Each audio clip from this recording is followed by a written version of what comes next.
आष्टीत संतश्रेष्ठ शिवसंत लक्ष्मण महाराज गाथा मंदिर भूमिपूजन सोहळा.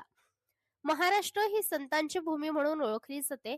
संत साहित्य, अभंग आणि काव्यरचनेतून मानवाला सदाचाराचा मार्ग दाखवणारी परंपरा येथे समृद्ध आहे.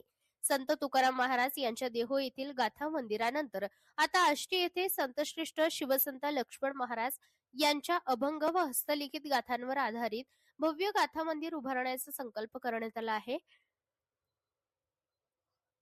शिवसंत लक्ष्मण महाराज संस्थेचे मठाधिपती श्री 108 विश्व चैतन्य शिवाचार्य महाराज यांच्या संकल्पनेतून हा महत्वाकांक्षी प्रकल्प साकारला जात आहे.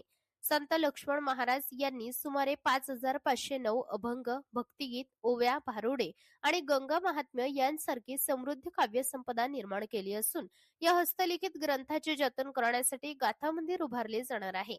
या गाथा मंदिराचे भूमिपूजन 3 दिवसीय कार्यक्रमांतर्गत 5, 6 आणि 7 मे 2026 रोजी आयोजित करण्यात आले आहे.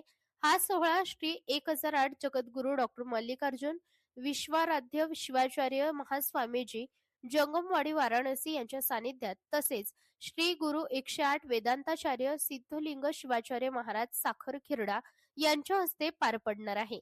गाथा मंदिर मकराना मार्बल दगडात काळ्या पांढऱ्या दगडांच्या उत्कृष्ट कोरीव कामातून उभारले जाणार असून राजस्थानातील कुशल कामगीर या कामात सहभागी होणार आहेत. या भव्य प्रकल्पाचा अंदाजित खर्च 15 ते 20 कोटी रुपये असून तो लोकसहभागातून उभारला जाणार आहे. 2028 पर्यंत हे मंदिर पूर्ण करून भाविकांसाठी खुले करण्याचे उद्दिष्ट आहे.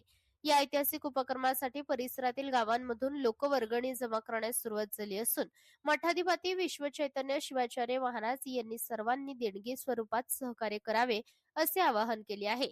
तसेच या कार्यक्रमास शिवाचार्य, कीर्तनकार, महंत, शेतकरी, व्यापारी आणि नागरिकांनी मोठ्या संख्येने उपस्थित राहून सोहळ्याची शोभा वाढवावी असेही त्यांनी आवाहन केले आहे.